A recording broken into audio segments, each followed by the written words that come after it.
So hey everyone, I am Chams and welcome to day 2 of 68 video series covering entire biology for day 2020।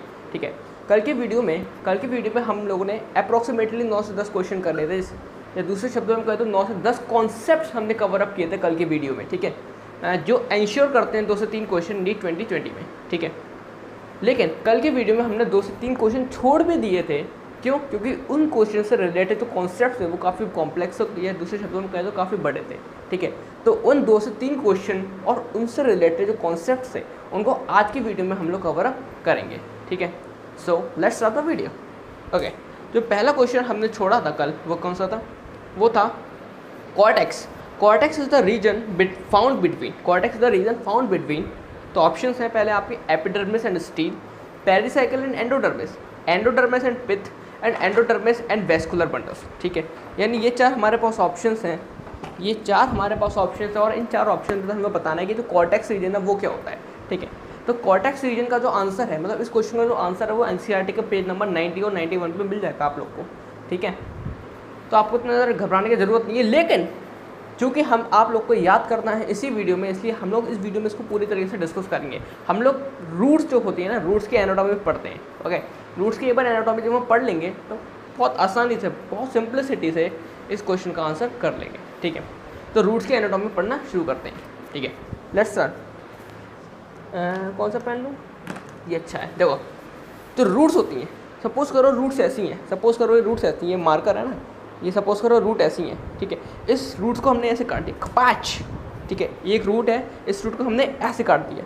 ऐसे काटने से हमें कुछ इस प्रकार से रूट मिली, हमें कुछ इस प्रकार से रूट मिली, हमें कुछ इस प्रकार से रूट मिली। जब हमने रूट को ऐसे काटा तो हमें कुछ इस प्रकार से रूट मिली, यानी ये हमें ट्रांसफर सेक्शन है किसका? रूट का।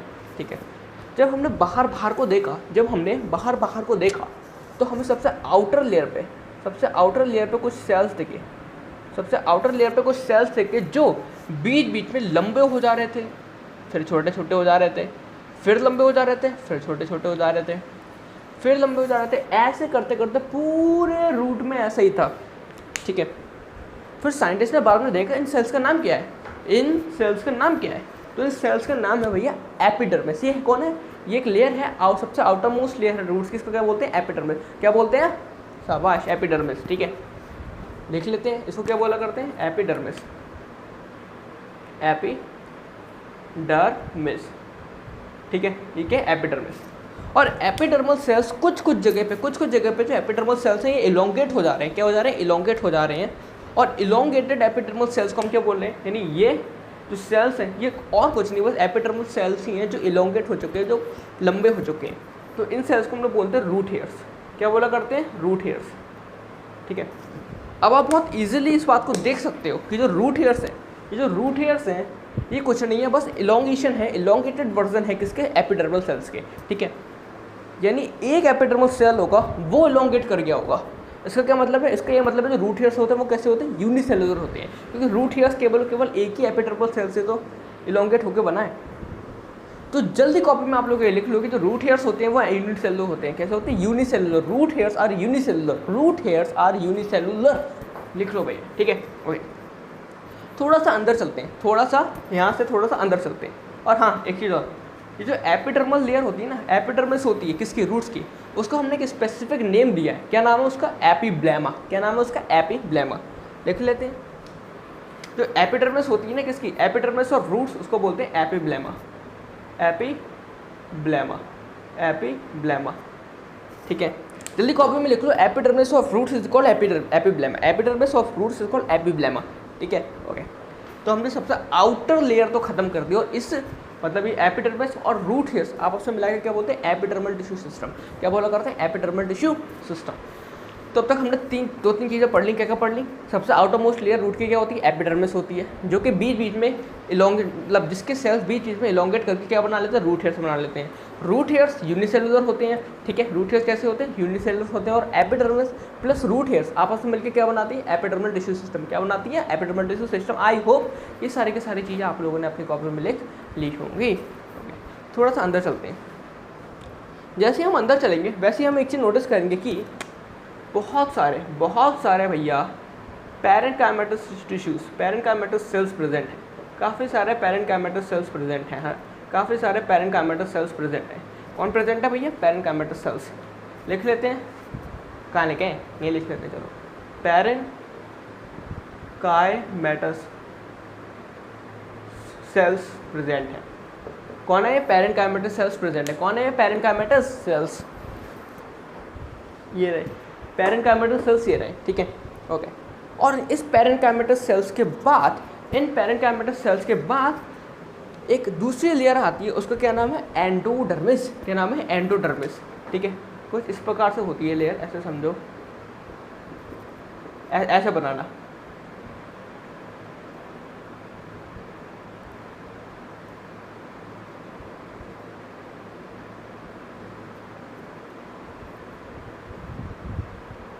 ठीक है, ये एपिडर्मिस।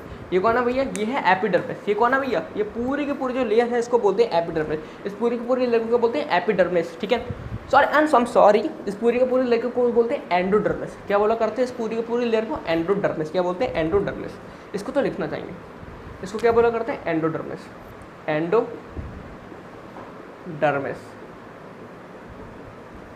ये जो लेयर है इसको बोलते हैं एंडोडर्मिस, ठीक है। ये जो एंडोडर्मिस होती है, ये जो एंडोडर्मिस होती है बैरल शेप सेल से मिलकर बनती है। एनसीईआरटी में लिखा होगा बैरल शेप सेल, लेकिन अपनी कॉपी में लिख रहा हो कि जो एंडोडर्मिस होती है वो बैरल शेप सेल से मिलकर बनी हुई होती है। जो एंडोडर्मिस होती है वो बैरल शेप सेल से मिलकर बनी हुई होती है, ठीक है। यस और no?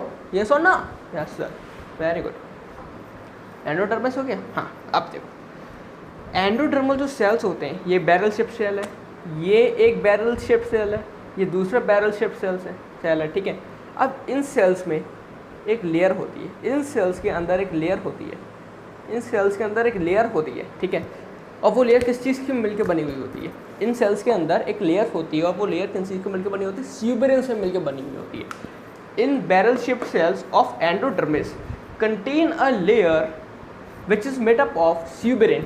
And what is suberin? Suberin is a water impermeable substance, ठीक है। suberin क्या होता है? वाटर impermeable substance होता है, ठीक है, जो कि जो क्या बनाता है? बेसिकली वो जो कैस्पेरियन स्ट्रिप बनाता है। क्या बनाता है? Casparian strip. In short, endodermis layer में, एंडोडर्मिस की लेयर में एक स्ट्रिप होती है, उस स्ट्रिप को क्या बोलते हैं? Casparian strip. एक स्ट्रिप होती है, उस स्ट्रिप को क्या बोलते हैं? Casparian strip. और वो कैस्पेरियन स्ट्रिप किस चीज़ के मिलकर बनी हुई होती है? स्यूबेरिन से। अब स्यूबेरिन क्या है? स्यूबेरिन एक वाटर इम्परमेबल सब्सटेंस है। स्यूबेरिन क्या है?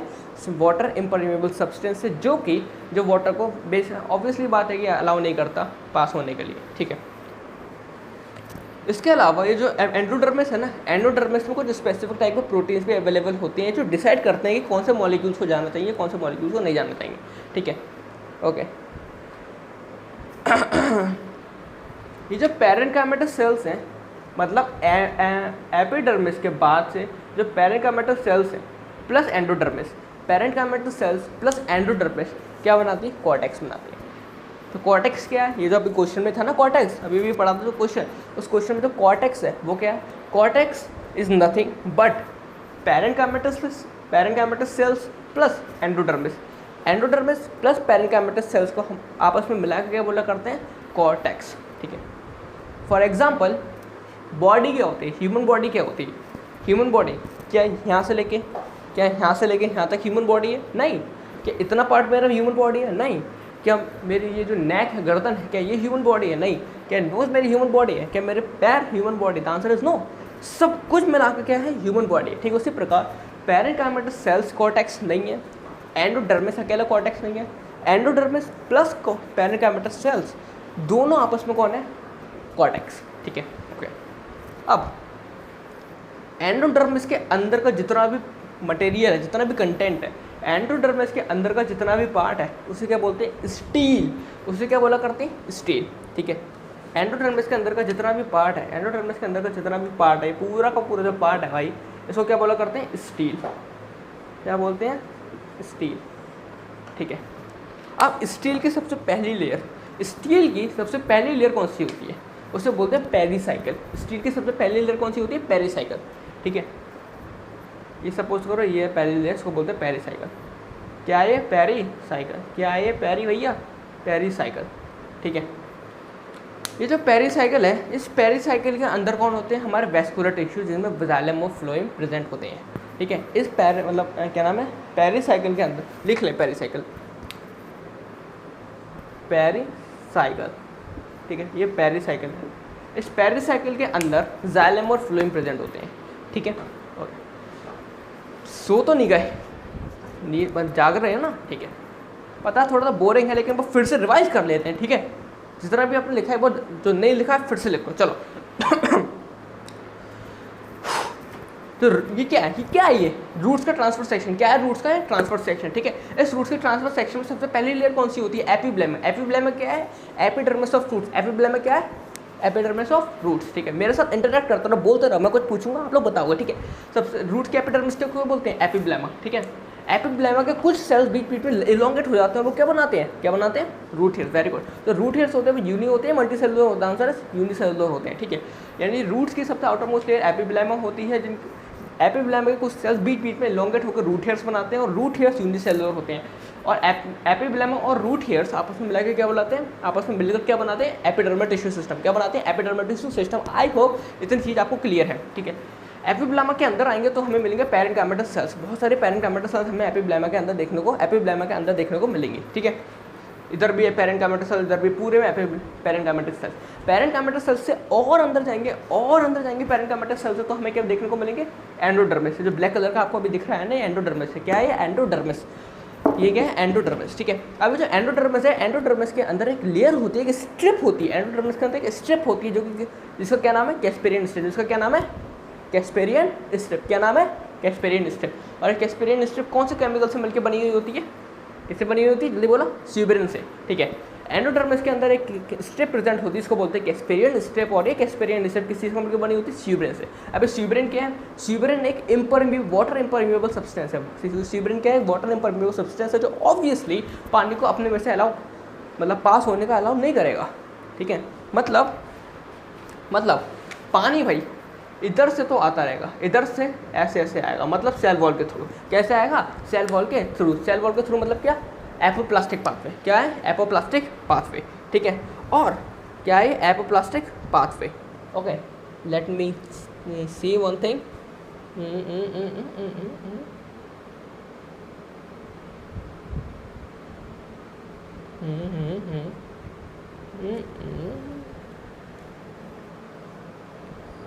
हाँ, एपोप्लास्टिक पाथवे। क्या है, एपोप्लास्टिक पाथवे। ओके, सॉरी थोड़ा सा कंफ्यूजन हो गया, आई एम सॉरी, ठीक है।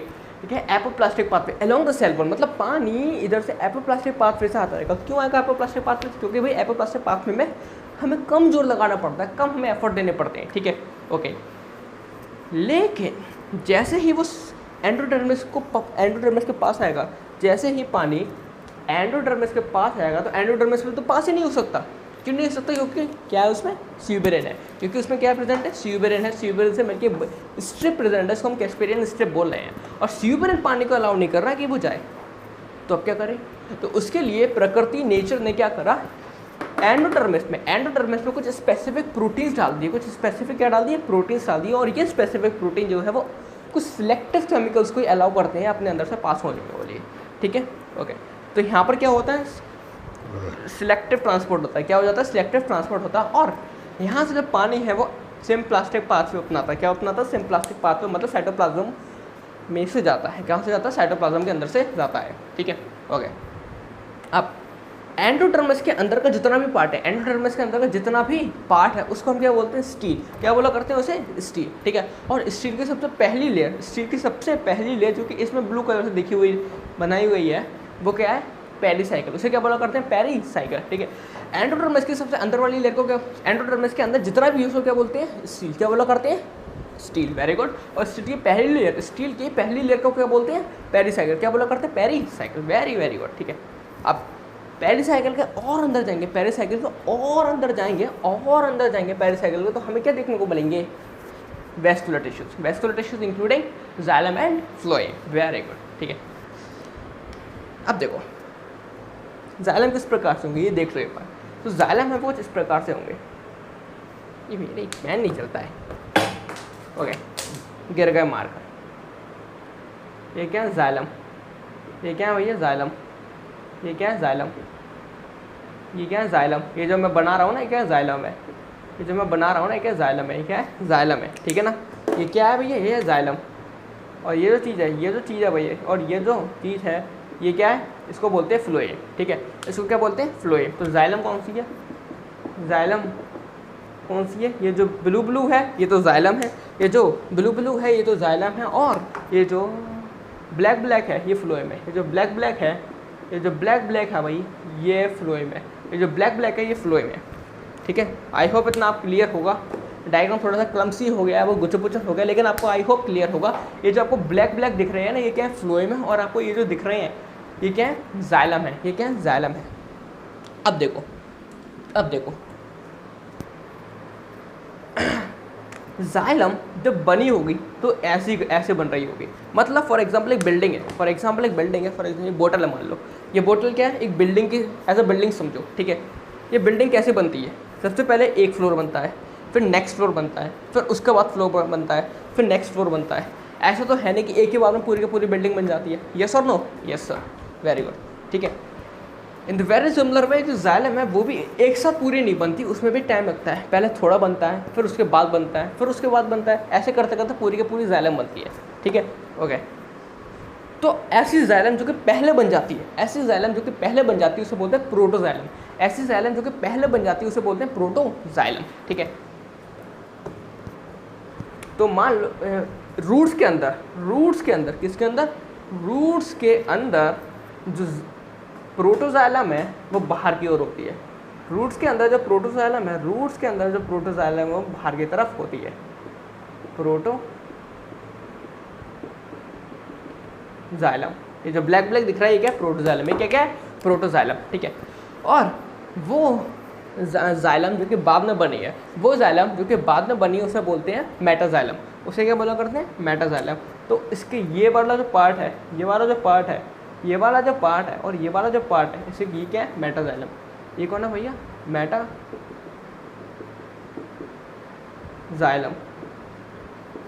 ये कौन है भाई, मेटाजाइलम। ये कौन है भाई, मेटाजाइलम, ठीक है, ओके। लेकिन जो स्टेम होती हैं, स्टेम्स के अंदर, लेकिन जो स्टेम होती हैं कौन होती है, स्टेम के अंदर जो प्रोटोजाइलम है वो अंदर की ओर होता है। जो प्रोटोजाइलम है वो कहाँ होता है, अंदर की ओर होता है। स्टेम में प्रोटोजाइलम अंदर की ओर होता है। याद कर लो भाई, कॉपी में लिख लो। क्या जो जाइलम होती है, मतलब प्रोटोजाइलम होता है वो रूट्स में बाहर की ओर होती है। प्रोटोजाइलम रूट्स में बाहर की ओर होती है, प्रोटोजाइलम रूट में बाहर की ओर होती है। बाहर है ना, बाहर, और रूट्स प्रोटोजाइलम बाहर होती हैं किसमें, रूट्स में, ठीक है। प्रोटोजाइलम बाहर होती हैं किसमें, रूट्स में, ठीक है। लेकिन स्टेम के अंदर प्रोटोजाइलम अंदर की ओर होती है। मतलब अगर ये ट्रांसफर सेक्शन रूट का नहीं होता बल्कि किसका होता है, स्टेम का होता है, तो प्रोटोजाइलम अंदर की ओर होती है और मेटाजाइलम बाहर की ओर होती है, ठीक है। लेकिन चूंकि ये रूट्स है इसलिए रूट्स में जो प्रोटोजाइलम है वो बाहर की ओर होता है और जो मेटाजाइलम है वो अंदर की ओर होता है, ठीक है। और फ्लोएम बीच में फ्लोएम प्रेजेंट होता है, ठीक है। अब क्वेश्चन है कि बाकी का बचा हुआ पार्ट क्या होता है। मतलब ये जो पार्ट है ना, ये जो पार्ट है ना, इतना पार्ट, ये जो बीच का बचा हुआ है, ये जो बीच का बचा हुआ है, ये क्या है, ये क्या है भैया, ये इसको बोलते हैं भाई कंजक्टिवा। इसे बोलते हैं कंजक्टिवा, इसे बोलते हैं कंजक्टिवा। इसे क्या बोला करते हैं, कंजक्टिवा। इसे क्या बोलते हैं, कंजक्टिवा, ठीक है। और जाइलम कुछ ऐसे है ना, एक ऐसे जाइलम, एक ऐसे, फिर एक ऐसे, फिर एक ऐसे, मतलब एक्स की तरह बनना है एक, ठीक है। तो बीच में जो थोड़ा सा पार्ट दिख रहा है ना, जो थोड़ा सा पार्ट दिख रहा है ना, ये जो पार्ट दिख रहा है इसको बोलते हैं पिथ। इसको क्या बोलते हैं, पिथ। इसको क्या बोलते हैं, इसे बोलते हैं भैया पिथ। इसे क्या बोलते हैं, पिथ, ठीक है। जो रूट्स होती हैं वो भी किसकी, डाइकॉट्स की जो रूट्स होती हैं, किसकी, डाइकॉट्स की जो रूट्स होती हैं, किसकी होती हैं, डाइकॉट्स की जो रूट्स होती हैं, उनमें ये जो पिथ होता है बहुत छोटा होता है, बहुत छोटा सा होता है ये पिथ। ऐसे समझो, एक ये एक्स कैसे बनता है, अब समझ जाओ भाई। पिथ जो होती है बहुत छोटी होती है इससे, और छोटे को क्या बोलते हैं, इनकॉन्स्पिकुअस। छोटे को क्या बोलते हैं, इनकॉन्स्पिकुअस। इसलिए जो पिथ होती है वो इनकॉन्स्पिकुअस होती है डाइकॉट रूट्स में। डाइकॉट रूट्स में जो पिथ होती है वो इनकॉन्स्पिकुअस होती है। लेकिन अगर हम मोनोकॉट रूट्स की बात करें, तो मोनोकॉट रूट्स में जो पिथ होती है वो कॉन्स्पिकुअस होती है। जो पिथ होती है वो कॉन्स्पिकुअस होती है, ठीक है। अभी एक हेडिंग डाल लो, उसमें डाल लो मोनोकॉट रूट्स और डाइकॉट रूट्स में डिफरेंस क्या है। मोनोकॉट रूट में जो पिथ होती है वो कॉन्स्पिकुअस होती है, मतलब जो पिथ होती है वो मोनोकॉट्स में थोड़ी सी बड़ी होती है। क्या होती है, थोड़ी सी बड़ी होती है। लेकिन डाइकॉट्स के केस में जो पिथ होती है वो बहुत छोटी होती है, दिखाई नहीं देती, इनकॉन्स्पिकुअस होती है, ठीक है। जो मोनोकॉट रूट्स हैं, मोनोकॉट रूट्स में क्या होता है, मोनोकॉट रूट्स में जाइलम है, जाइलम का नंबर 6 से 8 होता है। मोनोकॉट रूट्स में जो जाइलम का नंबर है वो 6 से 8 होता है, लेकिन डाइकॉट रूट्स में जो जाइलम का नंबर है वो आप देख सकते हो कितना है, 2 से 4। बेसिकली इसमें 4 है, हो सकता है 2 भी हों, ठीक है। मतलब इस कहने का मतलब है कि जो डाइकॉट्स में जाइलम की संख्या कम होती है, मोनोकॉट्स में जाइलम और फ्लोएम की संख्या ज़्यादा होती है, ठीक है, ओके। इसके अलावा जो सेकेंडरी ग्रोथ है वो डाइकॉट्स में देखने को मिलती है, मोनोकॉट्स में नहीं मिलती, ठीक है, ओके। आई होप इतना आपको क्लियर हो चुका होगा, ठीक है, ओके। हाँ, ओके। अब अगर ध्यान से देखो, जो प्रोटोजाइलम है, प्रोटोजाइलम रूट्स में बाहर की ओर है, प्रोटोजाइलम रूट्स में बाहर की ओर है, कहाँ की ओर है, बाहर की ओर है। तो ऐसे अरेंजमेंट को क्या बोलते हैं, एक्सार्क, इसको क्या बोलते हैं, एक्सार्क अरेंजमेंट। किसका, okay, let me explain you. जो एपिब्लेमा और रूट हेयर्स हैं, एपिब्लेमा और रूट हेयर आपस में मिलकर क्या बना रहे हैं, एपिडर्मल टिश्यू सिस्टम, ठीक है। प्रोटोजाइलम और सॉरी पैरेन्काइमेटस सेल्स और एंडोडर्मिस आपस में मिलकर क्या बना रही है, एक मिनट, वेस्कुलर टिश्यू सिस्टम तो ये है, एपिडर्मल टिश्यू, हाँ, ग्राउंड टिश्यू सिस्टम क्या बना रही है, ग्राउंड टिश्यू सिस्टम, ठीक है। और इसके अंदर का स्टील वाला जो पार्ट है, पेरिसाइकिल, जो वेस्कुलर टिश्यूज जो है क्या बना रही है, वेस्कुलर टिश्यू सिस्टम, ठीक है। अब vascular tissue system depending upon the position of protoxylem is divided into 2 parts, exarch and endarch. जो एक्सार्क वेस्कुलर टिश्यू सिस्टम है वो रूट्स में पाया जाता है, और एंडार्क टिश्यू सिस्टम जो है वो स्टेम में पाया जाता है, सॉरी, ठीक है, ओके। सो बहुत हो गया, एक बार ज़रा फिर से रिवाइज कर लेते हैं, ठीक है, इतना ही बहुत है। रिवाइज करें, 1 2 3 स्टार्ट। अगर नहीं लिखा है तो एक बार फिर से देखो। ये क्या है, ट्रांसफर सेक्शन है किसका, रूट्स का। उसकी सबसे बाहर वाली लेयर क्या होती है, एपिडर्मिस को बोलते हैं, एपिब्लेमा। एपिब्लेमा के कुछ सेल बीच बीच में एलोंगेट हो जाते हैं, उसे रूट हेयर्स बोलते हैं, ठीक है। एपिडर्मिस और रूट हेयर्स आपस में मिलकर क्या बनाते हैं, एपिडर्मल टिश्यू सिस्टम बनाते हैं, ठीक है। उससे थोड़ा सा अंदर की ओर आएंगे तो हमें मिलेगा पैरेन्काइमेटस सेल्स की लेयर मिलेंगी, काफ़ी सारी इधर उधर पूरे में पैरेन्काइमेटस सेल्स की लेयर्स होंगी, ठीक है। उसके और अंदर आएंगे तो हमें मिलेगी एंडोडर्मिस, उसके और अंदर आएंगे तो हमें मिलेगी एंडोडर्मिस, ठीक है।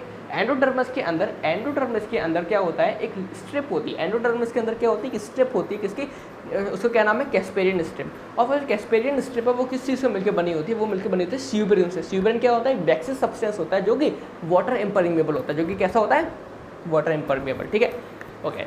अब एंडोडर्मिस के अंदर का जितना भी पार्ट होता है, एंडोडर्मिस के अंदर का जितना भी पार्ट होता है उसे क्या बोलते हैं, स्टील। क्या बोला करते हैं, स्टील। स्टील की पहली लेयर क्या होती है, पेरिसाइकिल। स्टील की पहली लेयर जो होती है वो क्या होती है, पेरिसाइकिल। और पेरिसाइकिल जो है पैरेन्काइमेटस सेल से मिलकर बनी हुई होती है। पेरिसाइकिल किस चीज़ से मिलकर बनी हुई होती है, पैरेन्काइमेटस लेयर से मिलकर बनी हुई होती है, ठीक है, ओके। रूट्स की पेरिसाइकिल जो है, बेसिकली रूट्स की पेरिसाइकिल एंड पैरेन्काइमेटस सेल से मिलकर बनी हुई होती है, ठीक है, ओके। इसके अलावा जो पेरिसाइकिल है, पेरिसाइकिल के और अंदर जाएंगे तो हमें जाइलम, वेस्कुलर जाइलम और मतलब सॉरी जाइलम और फ्लोएम देखने को मिलेगा। इन शॉर्ट वेस्कुलर टिश्यूज अपन लोग को देखने को मिलेंगे, ठीक है। जो जाइलम होता है वो प्रोटोजाइलम और मेटाजाइलम दो में divided depending on the time of the formation. अगर जो जाइलम पहले बन रही है उसे प्रोटोजाइलम बोलते हैं, और जो बाद में बनती है उसे क्या बोलते हैं, मेटाजाइलम, ठीक है, ओके। जो प्रोटोजाइलम होता है वो बाहर की ओर होता है, जो प्रोटोजाइलम है वो बाहर की ओर होता है, किसमें, रूट्स के केस में, लेकिन स्टेम के केस में प्रोटोजाइलम अंदर की ओर होता है, ठीक है। जो मेटाजाइलम है वो रूट्स के केस में अंदर की ओर होता है, ओके। थोड़ा सा कन्फ्यूजन है ना, ओके, आई नो थोड़ा सा कन्फ्यूजन है, लेकिन उसको ऐसे समझ लो कि प्रोटो को प्रोटेक्ट करना है, एक रूल याद रख लो, प्रोटो को प्रोटेक्ट करना है। क्या करना है, प्रोटो को प्रोटेक्ट करना है, ठीक है। रूट्स में इतना खतरा होता नहीं है क्योंकि ग्राउंड के अंदर होते हैं, ग्राउंड में ज़्यादा खतरा है नहीं, लाइटनिंग का खतरा है नहीं, हवा का खतरा है नहीं, जानवरों का खतरा है नहीं कि खा लेंगे रूट्स, ठीक है। इसलिए प्रोटोजाइलम जो है वो थोड़ी सी सुरक्षित है, इसलिए वो बाहर घूम सकती है। लेकिन स्टेम के केस में क्या होता है, स्टेम के केस में बहुत ज़्यादा खतरा है, हवा का खतरा है, जानवरों से खतरा है, बिजली से खतरा है, लाइटनिंग से खतरा है, ठीक है। तो ऐसे केस में प्रोटोजाइलम को भाई बाहर भेजने का रिस्क नहीं ले सकते, इसलिए प्रोटोजाइलम अंदर की ओर होता है, किसमें, स्टेम में, ठीक है। और जो कॉर्टेक्स होता है वो स्टील और एपिडर्मिस के बीच का पार्ट होता है, जो कि पैरेन्काइमेटस सेल्स और एंडोडर्मिस से मिलकर बना हुआ होता है। सो आई होप आपको क्या करना है, एक बार जरा एनसीईआरटी की रीडिंग कर लेना, ठीक है। एनसीईआरटी की रीडिंग कर लेना 90 और 91 में। आई होप ज़्यादातर आपको क्लियर हो चुका होगा, क्लियर हो चुका होगा। और हो सके तो अभी वीडियो पॉज करो, फिर से एक बार रीडिंग करो उसकी, पेज नंबर 90 और 91 की रीडिंग करो, हो जाएगा, इससे बाहर कुछ नहीं आएगा, ट्रस्ट में, ठीक है। एक बार ज़रा क्वेश्चन भी सॉल्व कर लेते हैं। क्वेश्चन क्या था, क्वेश्चन था अभी जो cortex is the region found between cortex is the region found between, ये लैपटॉप हैंग क्यों कर रहा है, सही सॉरी आ गया। Cortex is the region found between, पहला ऑप्शन है एपिडर्मिस एंड स्कील, पहली ऑप्शन तो है सही, पहली ऑप्शन तो सही है भाई। तो हमने ये कॉन्सेप्ट भी पढ़ लिया, इससे बेसिकली क्वेश्चन आ सकते थे और हमने एक क्वेश्चन और पक्का कर लिया और एक क्वेश्चन पहले का कर भी लिया, कॉन्सेप्ट भी पढ़ लिया। तो congratulation, let's move on to the next question जो कि हमने कल छोड़ दिया था। और वो क्वेश्चन कौन सा था? वो क्वेश्चन था भैया, वेट अभी निकाल रहा हूँ। हाँ, सिलेक्ट द रॉन्ग स्टेटमेंट, ठीक है। पहला है bacterial cell wall is made up of peptidoglycan, बिल्कुल सही है। Pili fimbriae mainly involve in motility of bacterial cells, ये गलत है, ठीक है। साइनोबैक्टीरिया लैक फ्लैजेलेटेड सेल्स, ये भी शायद सही हो सकता, पता नहीं, इसका मुझे कंफर्म नहीं है अभी। Mycoplasma is the wall less micro organism, ये तो सही है, ठीक है, ओके। यानी इन शॉर्ट ये क्या है, मोनेरा किंगडम के बारे में है, ठीक है। तो आप लोग समझ गए हम क्या करना है, अब मोनेरा पढ़ते हैं। क्या पढ़ते हैं? Monera, okay. इसको पहले मिटा लेते हैं।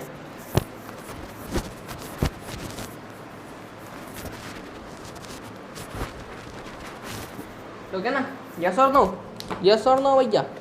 आई hope yes, I hope you are saying yes, ठीक है ना? हाँ जी, ओके।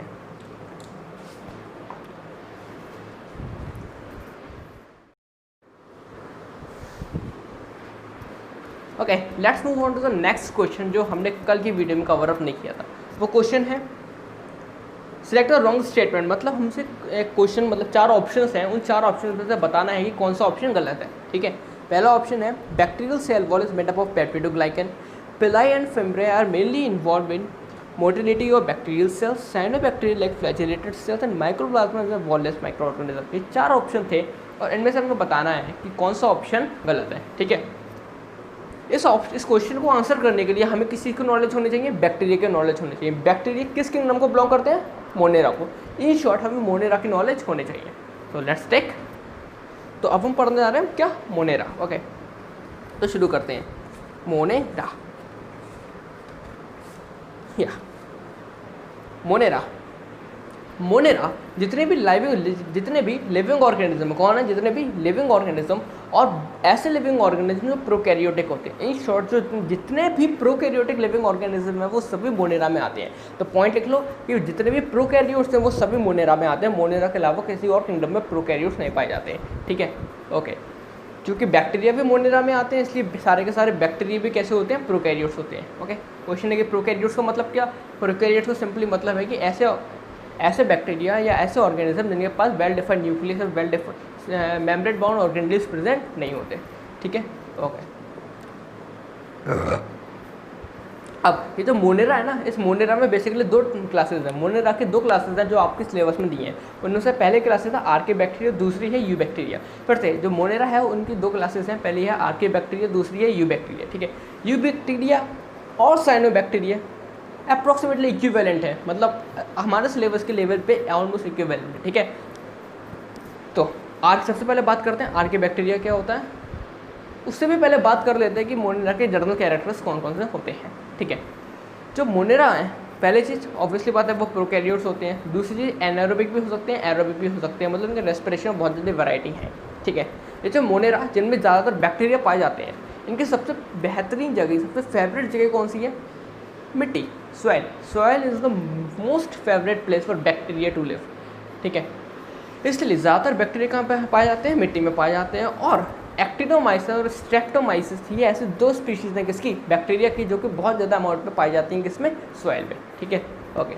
और बैक्टीरिया बेसिकली अगर हम एवोल्यूशन पॉइंट ऑफ व्यू से देखें तो बैक्टीरिया को 1 बिलियन ईयर्स मिले थे डाइवर्सिफाई होने के लिए, इवॉल्व होने के लिए 1 बिलियन ईयर्स मिल लेते हैं बैक्टीरिया को, ठीक है, काफ़ी ज़्यादा हो गए। तो इस 1 बिलियन ईयर्स में बैक्टीरिया इतने ज़्यादा डाइवर्स हो चुके हैं कि बहुत हो चुके हैं, क्या पूछो मत अब, ठीक है। लेकिन हमें पढ़ना तो है, तो हमें कुछ सिलेक्टेड पढ़ना है, ठीक है। और अब हम पढ़ते हैं बैक्टीरिया के types based on their shape, ठीक है। अब बैक्टीरिया जो है वो स्फेरिकल भी हो सकते हैं, फुटबॉल लाइक भी हो सकते हैं, स्फेरिकल बैक्टीरिया भी हो सकते हैं। ऐसे स्फेरिकल बैक्टीरिया को क्या बोलते हैं? कोकस। स्फेरिकल बैक्टीरिया को हम लोग क्या बोलते हैं? कोकस। ठीक है, लिख लेते हैं। जो स्फेरिकल बैक्टीरिया होते हैं, जो स्फेरिकल बैक्टीरिया होते हैं स्फेरिकल, और स्फेरिकल बैक्टीरिया को हम लोग क्या बोलते हैं? कोकस। क्या बोला करते हैं? कोकस। स्फेरिकल बैक्टीरिया को हम लोग बोलते हैं कोकस। ठीक है, अब अगर एक ही बैक्टीरिया है, मतलब एक ही स्फेरिकल बैक्टीरिया, तो ऐसे बैक्टीरिया को हम लोग बोलेंगे मोनोकोकस। जनरल टर्म में क्या? मोनोकोकस। दो बैक्टीरिया तो क्या बोलेंगे? दो स्फेरिकल बैक्टीरिया आपस में एक साथ तैयार हैं तो उसको बोलेंगे डिप्लोकोकस। दो से ज़्यादा एक लंबी सी चेन है स्फेरिकल बैक्टीरिया की, तो ऐसे इसको मतलब इसको क्या बोलते हैं भाई? स्ट्रेप्टोकोकस। क्या बोला करते हैं? स्ट्रेप्टोकोकस। अगर बहुत सारे गुच्छे पुच्छर है, एक स्फेरिकल फिर दूसरा फिर तीसरा चौथा, उसको क्या बोलते हैं? स्टेफाइलोकोकस। समझ में नहीं आ रहा है? एक बार बना कर दिखाता हूँ। देखो भाई, अगर ये है तो उसको बोलेंगे मोनोकोकस, अगर एक ही है तो एक को हम बोलेंगे मोनोकोकस। ठीक है, अगर दो हैं तो उसको बोलेंगे डिप्लोकोकस। क्या बोलेंगे? डिप्लोकोकस। ठीक है, अगर बहुत सारे हैं, अगर क्या है बहुत सारे इस प्रकार से हैं तो उसको बोलेंगे स्ट्रेप्टोकोकस। क्या बोलेंगे? स्ट्रेप्टोकोकस। ठीक है, अगर इस प्रकार से हैं, पता नहीं कौन कहाँ है क्या है भैया, लेकिन 2 डायमेंशनली अरेंज है तो उसको बोलेंगे स्टेफाइलोकोकस। क्या बोलेंगे? स्टेफाइलोकोकस। ठीक है, स्टेफाइलोकोकस। अगर इस प्रकार से हैं 1 2 3 4, इस प्रकार से हैं 1 2 3 4 तो उसको बोलेंगे टेट्राकोकस। क्या बोलेंगे? टेट्राकोकस। ठीक है, और कुछ इस प्रकार से हैं 1 2 3 4, एक इसके पीछे, एक इसके पीछे, एक इसके पीछे और एक इसके पीछे। अगर इस प्रकार से हैं तो उसको बोलेंगे सर्सिका। क्या बोलेंगे? इसको बोलेंगे सर्सिका। क्या बोलेंगे? सर्सिका। ठीक है, तो वैसे आपको इतनी ज़्यादा याद करने की ज़रूरत नहीं थी। आप अगर इतना याद कर लोगे स्ट्रेप्टोकोकस, स्टेफाइलोकोकस, या कर ही लो, हो ही जाएंगे याद, इसमें ज़्यादा है नहीं वैसे, इसके बेस पे तो क्वेश्चन आएगा नहीं। ठीक है, ओके। अब ये तो हो गया स्फेरिकल बैक्टीरिया के बाद। ऐसे बैक्टीरिया जो रॉड शेप होते हैं उनको क्या बोलते हैं? उनको बोलते हैं बेसिली। क्या बोला करते हैं? बेसिली। घूमे हुए शेप, स्प्रिंग जैसे स्पाइरल शेप के जो बैक्टीरिया होते हैं सब बोलते हैं स्पाइरलम। ठीक है, और ऐसे बैक्टीरिया जो कि कॉमा शेप होते हैं, एग्जैक्ट कॉमा नहीं, एग्जैक्ट कॉमा का मतलब क्या हुआ? एग्जैक्ट कॉमा का मतलब हुआ भैया इस प्रकार से, ऐसे ऐसे। ठीक है, यही तो हुआ एग्जैक्ट कॉमा का मतलब। ऐसे नहीं, अरे कैसे हो, ऐसे कह लो। इस तरीके के जो बैक्टीरिया होते हैं इनको क्या बोलते हैं? विब्रियो। क्या बोला करते हैं? विब्रियो। ठीक है, इंपॉर्टेंट चीज़ ये है कि जो विब्रियो होते हैं, जो विब्रियो बैक्टीरिया होते हैं, उनमें हमेशा always have at least 1 flagellum. Always have at least 1 flagellum. कौन? विब्रियो जो होते हैं उनमें एटलीस्ट 1 फ्लैचलम हमेशा होता है। ठीक है, अब फिर फ्लैचलम की बात आई तो कुछ ऐसे भी बैक्टीरिया होते हैं जिनकी पूरी बॉडी पर फ्लैचलम होता है। जिनकी पूरी बॉडी पर फ्लैचलम होता है तो ऐसे बैक्टीरिया को हम लोग बोलते हैं पेरिट्राइकस। तो पेरिट्राइकस का मतलब कि ऐसे बैक्टीरिया जिनकी पूरी बॉडी पर फ्लैचला हो उनको बोलेंगे पेरिट्राइकस। ठीक है, इसके एग्जाम्पल क्या है? बहुत कॉमन एग्जाम्पल इसका है E coli, Escherichia coli. E coli बहुत फेमस एग्जाम्पल है कि इसका पेरिट्राइकस का बहुत फेमस बैक्टीरिया है ई कोलाई। ठीक है, और वो किस में आता है? पेरिट्राइकस में। ओके, अब इसी वो भी कर ले रहे हैं जो मैंने अपने नोट्स में लिखा है, नाइट्रीफाइंग बैक्टीरिया मतलब nitrogen fixing bacteria. Nitrogen fixing bacteria क्या होता है अभी पढ़ेंगे आगे। ठीक है, इसका एग्जाम्पल याद कर लो, नाइट्रोसोमोनास और नाइट्रोबैक्टर। ओके, आगे चलते हैं। अब हम बात कर रहे हैं मोनेरा की। मोनेरा में कौन आता है? Prokaryotic organism. सारे के सारे जितने भी प्रोकैरियोटिक ऑर्गेनिज्म है वो किस में आते हैं? मोनेरा में। किस में आते हैं? मोनेरा में। अब चलो इंट्रोडक्शन शुरू करते हैं। मोनेरा में सारे के सारे प्रोकैरियोटिक ऑर्गेनिज्म आते हैं। तो आप समझते हैं कि प्रोकैरियोटिक सेल्स होता क्या है? प्रोकैरियोटिक सेल्स क्या होते हैं? ठीक है, ओके। सो अब क्वेश्चन है कि प्रोकैरियोट्स होते क्या हैं? कौन? प्रोकैरियोट्स होते क्या हैं? प्रोकैरियोट्स की कैरेक्टरिस्टिक्स कौन सी होती है वो आप पढ़ते हैं। ठीक है, ओके। तो प्रोकैरियोट्स पहली चीज़ वो सारे के सारे सेल्स होते हैं जिनमें कोई भी मेम्ब्रेन बाउंड ऑर्गेनेल्स प्रेजेंट नहीं होता। फॉर एग्जांपल माइटोकॉन्ड्रिया एक मेम्ब्रेन बाउंड ऑर्गेनेल है, मतलब ऐसे सेल ऑर्गेनेल्स जिसमें मेम्ब्रेन हो, जिसमें कौन हो? मेम्ब्रेन हो, उनको बोलते हैं मेम्ब्रेन बाउंड ऑर्गेनेल्स। ठीक है, माइटोकॉन्ड्रिया मेम्ब्रेन होती है, क्लोरोप्लास्ट मेम्ब्रेन होती है, एंडोप्लाज्मिक रेटिकुलम मेम्ब्रेन होती है, गोल्गी बॉडी मेम्ब्रेन होती है, लाइसोसोम्स मेम्ब्रेन होती है, न्यूक्लियस मेम्ब्रेन होती है। इसका ये मतलब है सारे के सारे जिनका मैंने ऑर्गेनेली जिनका मैंने अभी नाम लिया है वो सभी एब्सेंट होते हैं किसमें? प्रोकैरियोटिक सेल्स में। ठीक है, ओके।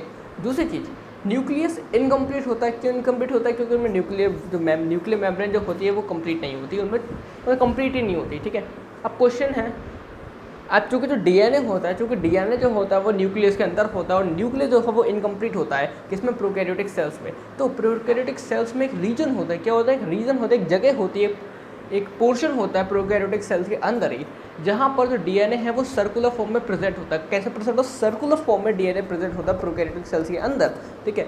वो रीजन जहाँ पर प्रोकैरियोटिक सेल्स का डीएनए प्रेजेंट होता है उसे बोलते हैं न्यूक्लियोइड। क्या बोलते हैं उसे, न्यूक्लियोइड। उसे क्या बोला करते हैं, न्यूक्लियोइड। इस न्यूक्लियोइड का दूसरा नाम भी है, क्या नाम है, जीनोफोर। क्या नाम है, genophore. Okay, very good, okay great.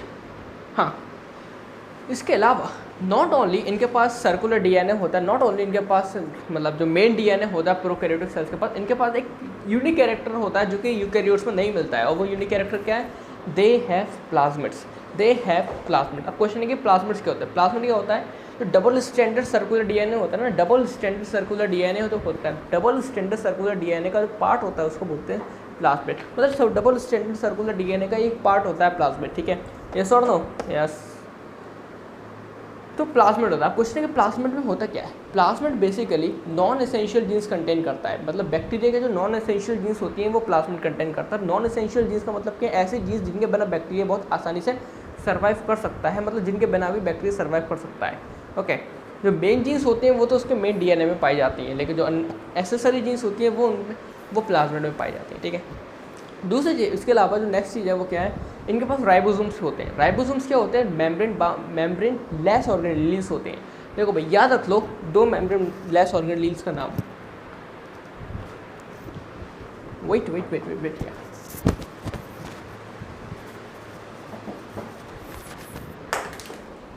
हाँ, पहली चीज़, पहले हैं भैया, पहले कौन है, पहले हैं राइबोसोम्स,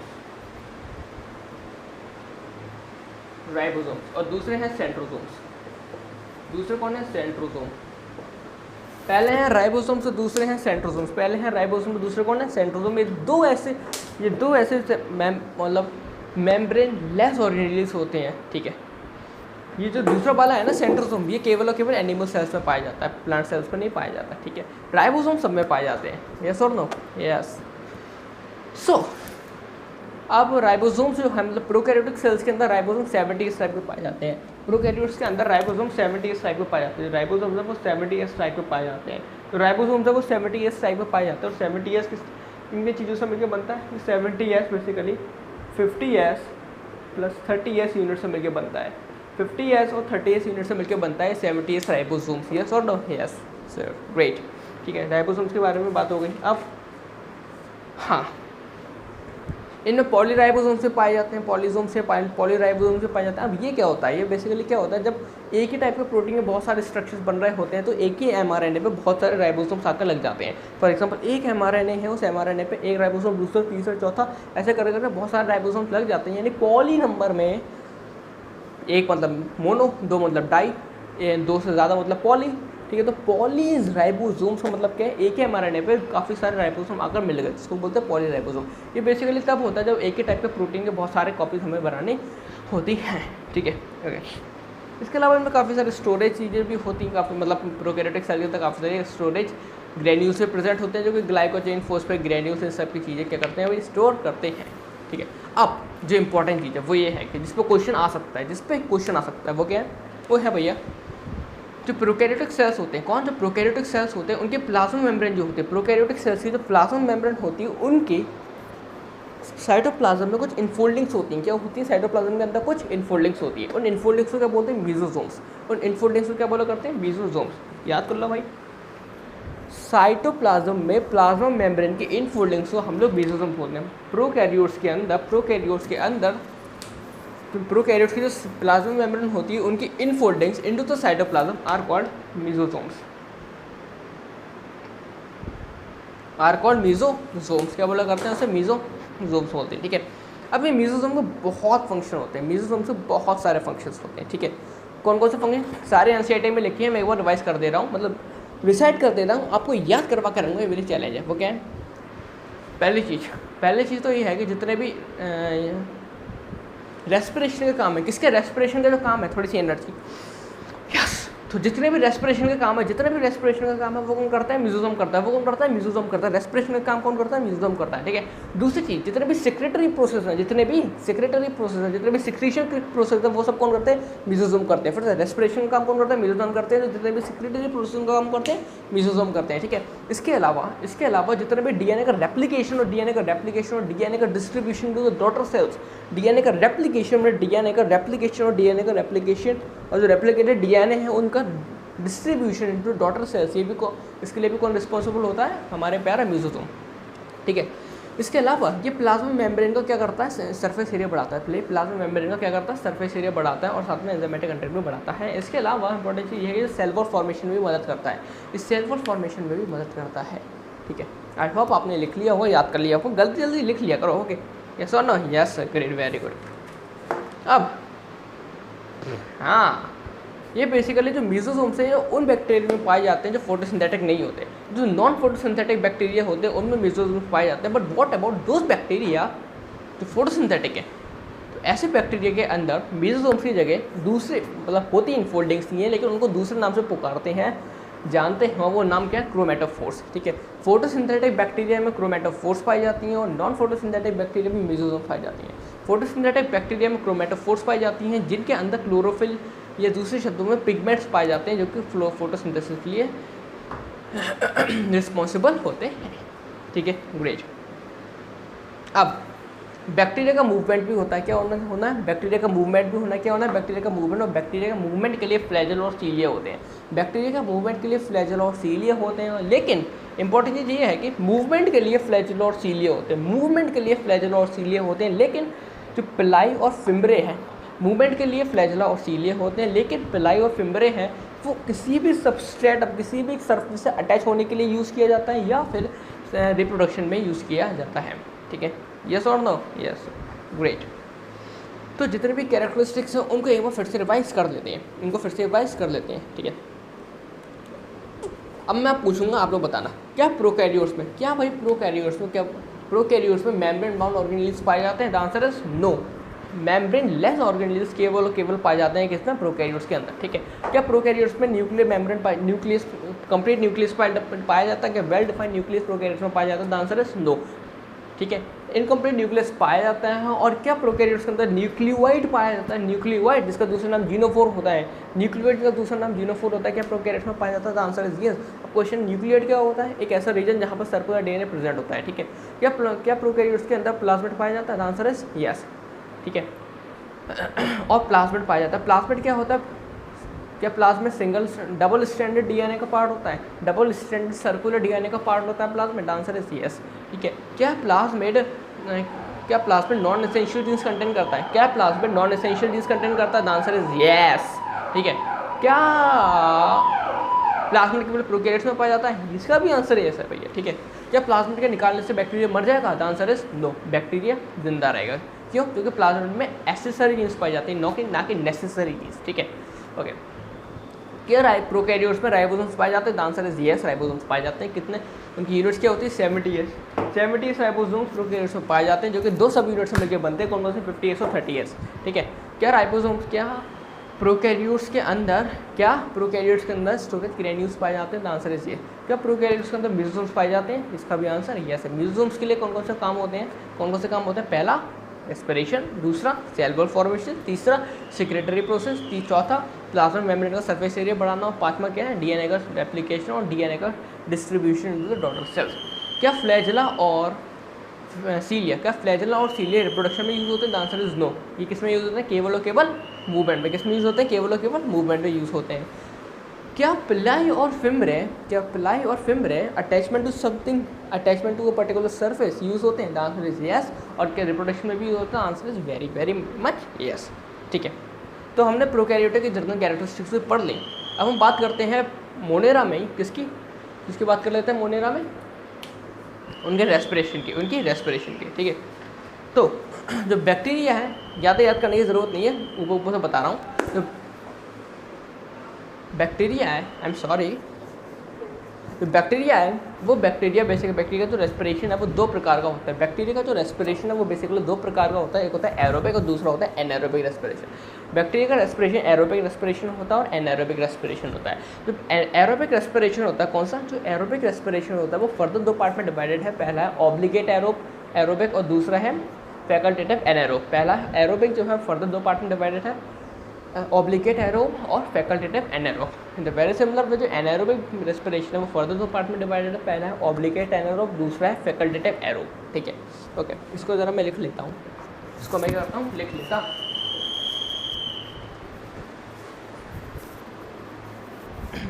लिसन सी, जो बैक्टीरियल रेस्पिरेशन है ना वो दो पार्ट का है। पहला है भैया एरोबिक, पहला है एरोबिक और दूसरा है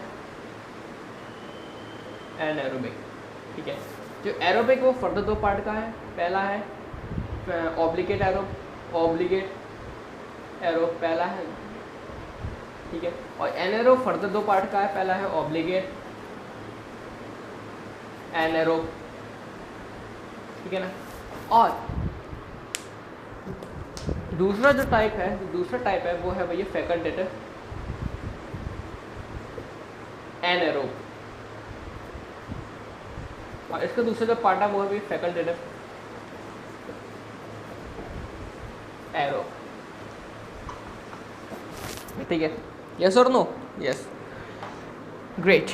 सो आई होप इतना याद होगा। मतलब एरोबिक है तो फैकल्टेटिव के साथ एनारोब आएगा, एनारोब है तो उसके फैकल्टेटिव के साथ एरोब आएगा। ठीक है, एरोबिक मतलब ऑक्सीजन की ज़रूरत है, एनारोबिक मतलब ऑक्सीजन की आवश्यकता नहीं है। एरोबिक मतलब ऑक्सीजन की आवश्यकता है और एनारोबिक मतलब ऑक्सीजन की आवश्यकता नहीं है। ऑब्लिगेट एरोबिक का मतलब क्या है? ऑब्लिगेट का मतलब है मजबूरी। ऑब्लिगेट का मतलब क्या होता है? मजबूरी। मजबूरी का मतलब क्या? ऑब्लिगेट एरोबिक का मतलब क्या? ऐसे बैक्टीरिया या ऐसे मोनेरन्स जो केवल और केवल ऑक्सीजन में सर्वाइव कर सकते हैं। अगर ऑक्सीजन नहीं है तो वो मर जाएंगे, तो वो खत्म हो जाएंगे। ऐसे को बोलते हैं एरोबिक एरोब, ऑब्लिगेट एरोब। ठीक है, और फैकल्टेटिव एनारोब का मतलब क्या है? फैकल्टेटिव एनारोब का मतलब है ऐसे बैक्टीरिया जो जर्नली तो एरोबिक होते हैं।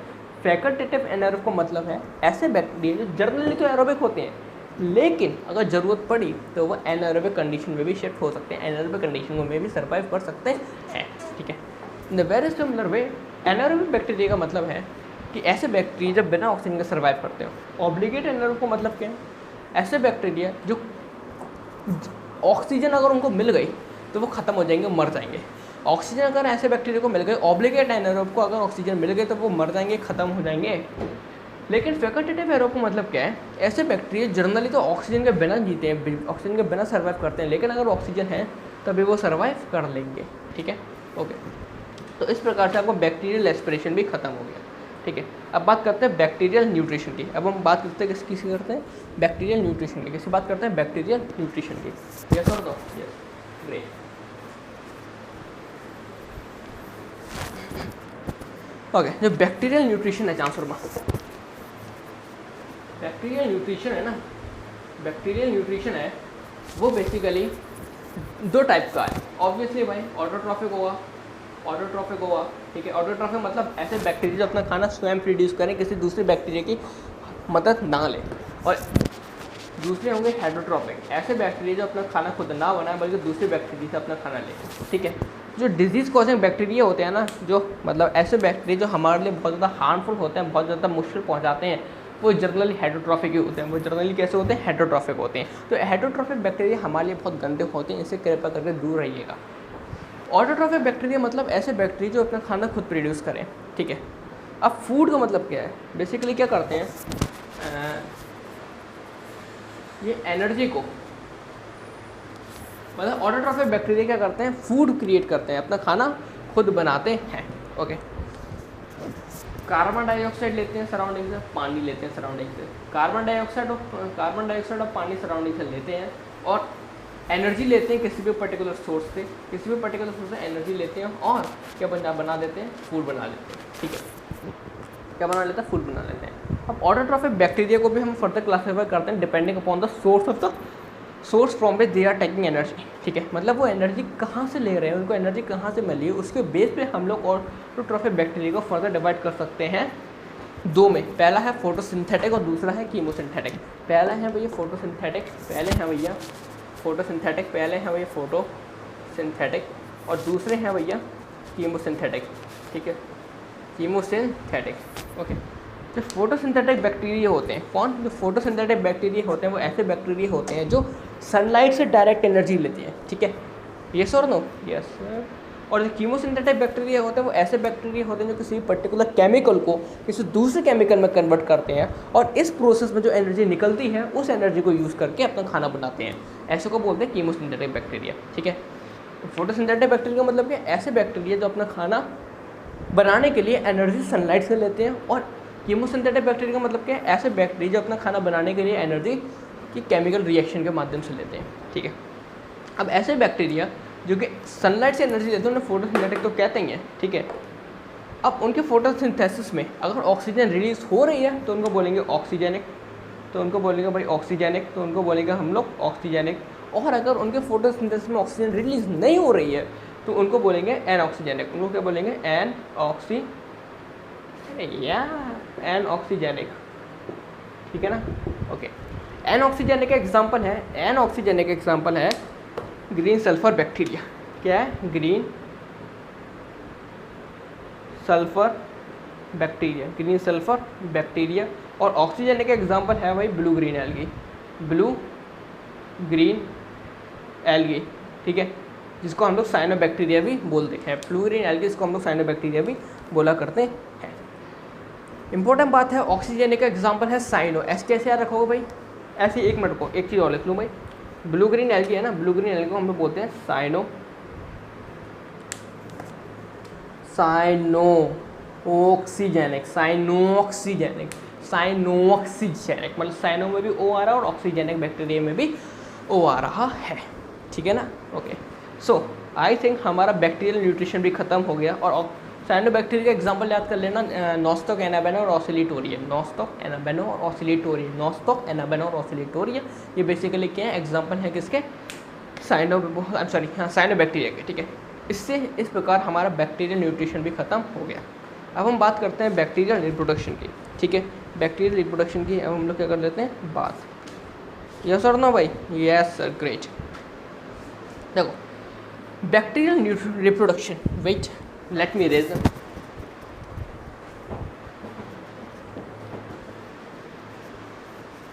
ओके,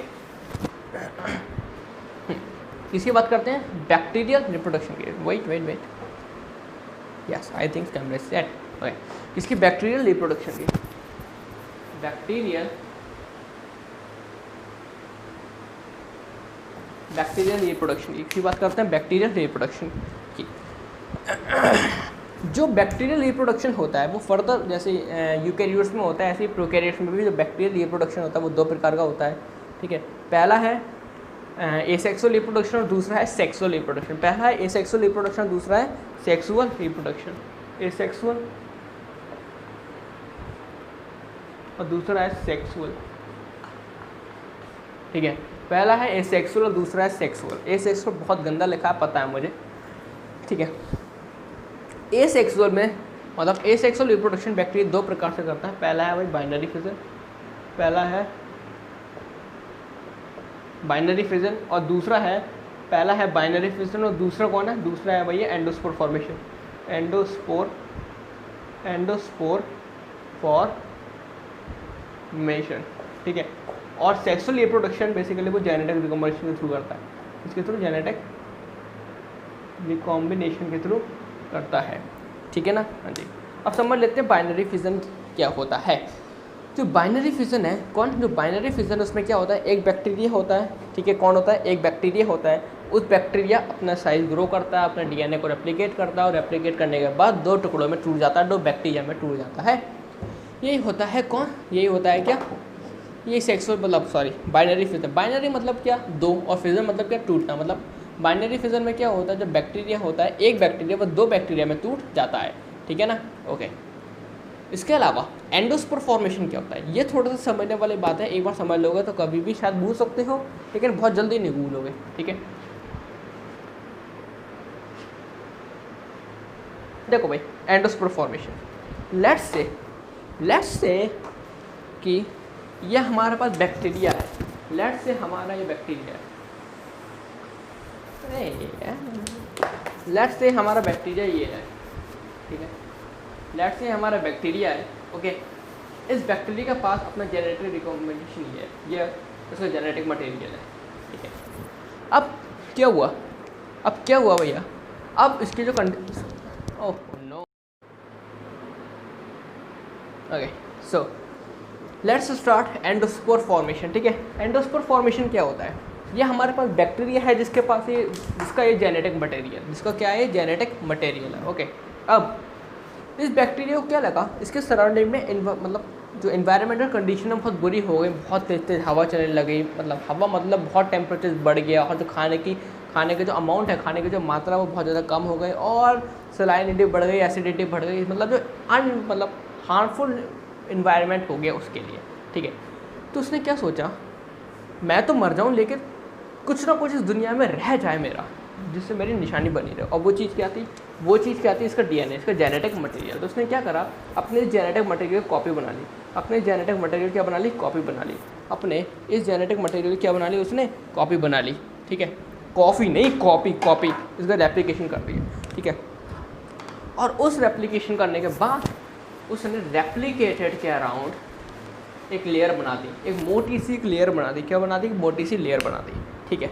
अब हार्श इन्वायरमेंट के कारण, बेकार इन्वायरमेंट के कारण ये बैक्टीरिया तो मर गया, इस बैक्टीरिया तो मर गया भाई, ये बैक्टीरिया तो मर गया, ये बैक्टीरिया तो ख़त्म हो गया, ठीक है। लेकिन इसका जेनेटिक मटेरियल जिसकी चारों तरफ उसने एक टफ लेयर बनाई थी वो रह गया। ये क्या है, genetic material with a tough layer around it. इसको हम क्या बोलते हैं, इसको हम लोग बोलते हैं एंडोस्पोर। इसको हम लोग क्या बोलते हैं, इसको हम क्या बोलते हैं, एंडोस्पोर। इसको हम लोग क्या बोलते हैं, इसे हम लोग बोलते हैं एंडोस्पोर। ये एंडोस्पोर फ्यूचर में जाकर क्या करेगा, नए बैक्टीरिया को जन्म देगा, ठीक है। इससे क्या हुआ, बैक्टीरिया का रिप्रोडक्शन हुआ, ठीक है, ओके, सॉरी, ठीक है।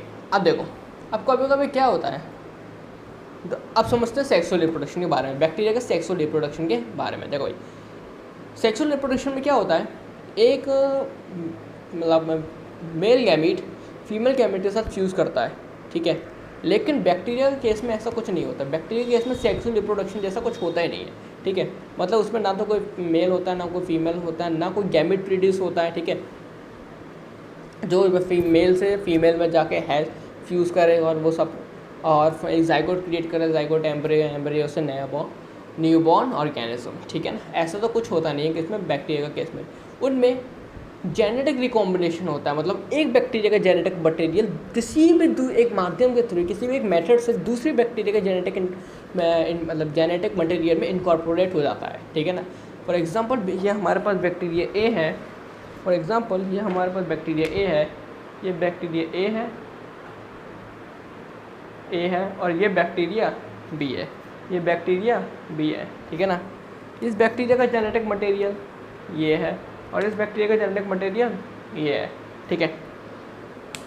तो जेनेटिक रिकॉम्बिनेशन में क्या होगा, इसका कुछ मटेरियल इसमें चला जाएगा और इसको बोलते हैं जेनेटिक मटेरियल। मतलब ये बेसिकली क्या क्या है, कैसा है, कुछ सेक्सुअल रिप्रोडक्शन की तरह है, जिसमें इसके कुछ कैरेक्टर इसमें आ चुके हैं, इसके कुछ कैरेक्टर इसमें आ चुके हैं, और ये जब फर्दर ग्रो करेगा तो इसके जो डॉटर होंगे, इसके जो फ्यूचर जनरेशन होंगे बैक्टीरिया बी के, उसमें वही कैरेक्टर्स होंगे जो कि ए के हैं, नॉट ऑल लेकिन पार्शियल, ठीक है।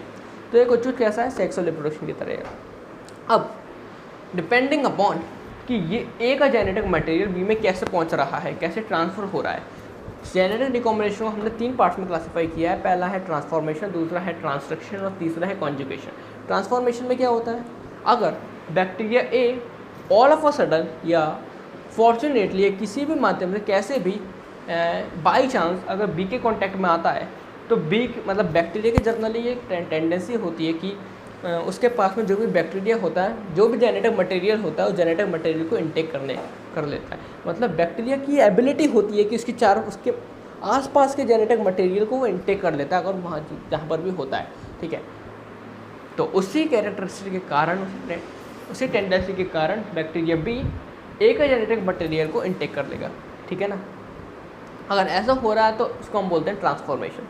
ट्रांसलेशन में क्या होता है, ट्रांसलेशन में एक बैक्टीरिया को इन्फेक्ट करने वाला वायरस जिसको बोलते हैं बैक्टीरियोफेज, बैक्टीरिया को इन्फेक्ट करने वाला वायरस जिसको बोलते हैं बैक्टीरियोफेज, वो आएगा, वो ए में जाएगा, उसका जेनेटिक मटेरियल निकालेगा और बी में डाल देगा, ठीक है, इसको बोलते हैं ट्रांसलेशन। और अगर ये एक ट्यूब बना रहा है और उस ट्यूब के माध्यम से अपना जेनेटिक मटेरियल बी में डाल रहा है तो उसको बोलेंगे कॉन्जुगेशन, ठीक है, इतना ही है, इससे ज़्यादा कुछ है नहीं, ठीक है, यस और नो, यस, ग्रेट।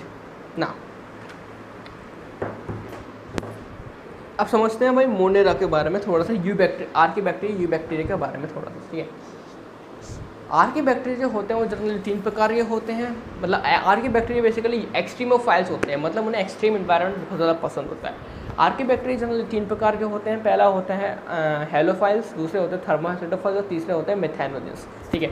हेलोफाइल्स का मतलब है ऐसे आर के बैक्टीरिया जिन्हें सॉल्टी कंडीशन बहुत ज़्यादा पसंद है। थर्मोहेसिडोफाइल्स का मतलब है ऐसे बैक्टीरिया जिनको टेम्परेचर बहुत ज़्यादा पसंद है और साथ ही साथ में एसिडिटी बहुत ज़्यादा पसंद है। मेथेनोजेंस का मतलब है ऐसे बैक्टीरिया है, ऐसे आपके बैक्टीरिया जो मीथेन को जनरेट करें, जो क्या करें, मीथेन को जनरेट करें, उनको बोलते हैं मेथेनोजेंस, ठीक है। मेथेनोजेंस जनरली रूमिनेटिंग ऑर्गेनिज्म के गट्स या फिर स्टोमक में पाए जाते हैं और ये रिस्पॉन्सिबल होते हैं उनके गट में सेलुलोज के डाइजेशन के लिए, और साथ ही साथ जो रूमिनेटिंग ऑर्गेनिज्म है उनका जो काउडंग है उस काउडंग से भी कुछ निकलता है, मतलब क्या निकलता है, मीथेन गैस निकलती है, उसके लिए भी मेथेनोजेंस से रिस्पॉन्सिबल होते हैं। आर के बैक्टीरिया में इससे ज़्यादा आपको कुछ पढ़ने की आवश्यकता नहीं है। अब बात करते हैं यू बैक्टीरिया के बारे में। यू बैक्टीरिया कुछ characteristics I hope I want you to write down, ठीक है।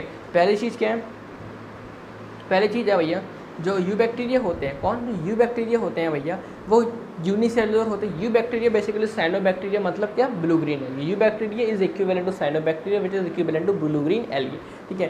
तो यू बैक्टीरिया होते हैं, वो यू बैक्टीरिया यूनिसेलुलर होते हैं, फिलामेंटस होते हैं, टेरेस्ट्रियल होते हैं और एक्वाटिक भी हो सकते हैं। ये जनरली फोटोसिंथेटिक होते हैं। फोटोसिंथेटिक में भी कौन से, ऑक्सीजेनिक वाले फोटोसिंथेटिक। फिर से ब्लू ग्रीन एल्गी या फिर साइनो बैक्टीरिया, फिर यू बैक्टीरिया जो होते हैं वो यूनिसेलुलर होते हैं, फिलामेंटस होते हैं, यूनिसेलुलर होते हैं, फिलामेंटस होते हैं, ठीक है। They lack flagellated cells, they lack flagellated cells, मतलब उनमें फ्लैजेलेटेड सेल्स प्रेजेंट नहीं होते, उनमें फ्लैजेलेटेड सेल्स प्रेजेंट नहीं होते, ठीक है। एक्वाटिक होते हैं, टेरेस्ट्रियल भी हो सकते हैं, फोटोसिंथेटिक तो होती है। ब्लू ग्रीन एल्गी जो होती है फोटोसिंथेटिक होती है, ठीक है, और वो भी कैसी, ऑक्सीजन है फोटोसिंथेटिक, ठीक है।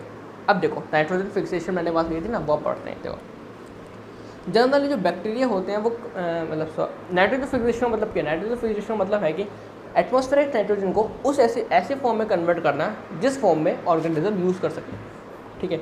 बैक्टीरिया जनरली दूसरे बैक्टीरिया पर डिपेंड रहते हैं नाइट्रोजन के लिए, बैक्टीरिया जनरली दूसरे बैक्टीरिया पर डिपेंड रहते हैं नाइट्रोजन के लिए। और वो कौन से बैक्टीरिया होते हैं जिन पे वो नॉर्मल बैक्टीरिया डिपेंड करते हैं, वो बैक्टीरिया होते हैं नाइट्रीफाइंग बैक्टीरिया। एग्जांपल क्या, नाइट्रोबैक्टर और नाइट्रोसोमोनास, ठीक है। लेकिन साइनो बैक्टीरिया की खासियत होती है, कैरेक्टरिस्टिक होती है, वो क्या, वो ये है कि साइनो बैक्टीरिया नाइट्रोजन फिक्सेशन खुद कर सकते हैं। क्यों कर सकते हैं खुद, क्योंकि उनके अंदर हेट्रोसिस नामक कुछ स्पेशल टाइप के सेल्स होते हैं जो नाइट्रोजन फिक्सेशन कुछ एंजाइम की मदद से कर सकते हैं।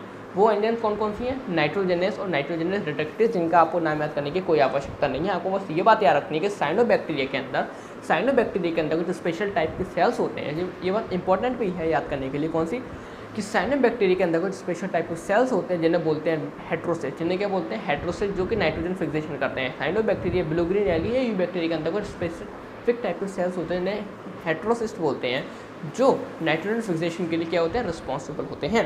ये हेट्रोसिस्ट क्या होते हैं, इनके पास इनकी जो सेल वॉल होती है वो काफ़ी मोटी होती है, इनकी सेल वॉल क्या होती है, बहुत मोटी होती है। क्यों, क्योंकि हेट्रोसिस्ट के अंदर जो एंजाइम्स होती हैं जो कि नाइट्रोजन फिक्सेशन के लिए रिस्पॉन्सिबल होती हैं, वो एंजाइम्स ऑक्सीजन सेंसिटिव होती हैं, वो हाईली ऑक्सीजन सेंसिटिव होती है, मतलब ऑक्सीजन के आने से वो ख़त्म हो जाती हैं, वो एंजाइम्स डीएक्टिवेट हो जाती हैं, इनएक्टिव हो जाती हैं ऑक्सीजन के कॉन्टैक्ट में आने से। इसलिए हेट्रोसिस्ट की सेल वॉल बहुत मोटी होती है, जिससे ऑक्सीजन की जो एंट्री है वो काफ़ी कम हो सके, ठीक है।